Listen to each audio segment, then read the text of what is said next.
আমার বাবা বেঁচে আছে কিনা এই খবরটা তো আমরা জানি না।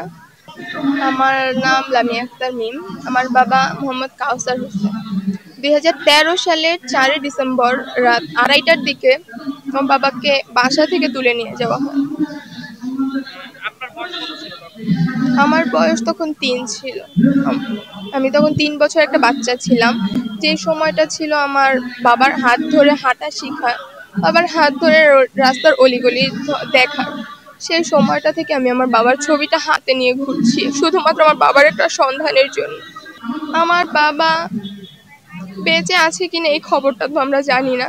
আমার বাবা বেঁচে থাকলে আমাকে আমার বাবা কোথায় আছে সেটা জানানো হোক, বা আমার বাবাকে আমার কাছে ফিরিয়ে দেওয়া হোক। আর যদি আমার বাবার সাথে তারা তেমন কিছু করে, তাহলে আমার বাবার সাথে তারা কি করেছে, কেন করেছে, সেটা বিচার করা হোক।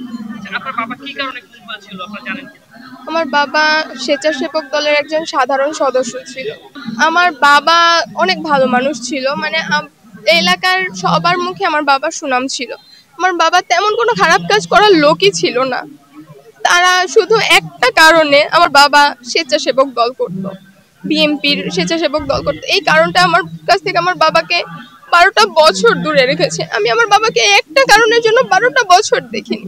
5ই আগস্টের পর আমার অনেক আশা ছিল আমি আমার বাবা সহ আমার সকল চাচুকে ফেরত পাবো, আমি আমার বাবার হাতটা ধরতে পারবো।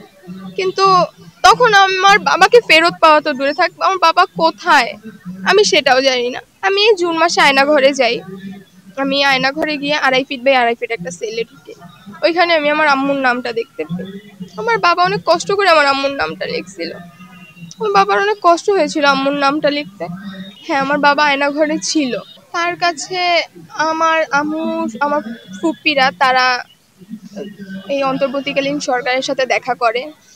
তিনি বলেছিল এর একটা কিছু করবে, এর একটা সুরাহা করবে, কিন্তু সে এখনো কোনো খোঁজ দিতে পারেনি।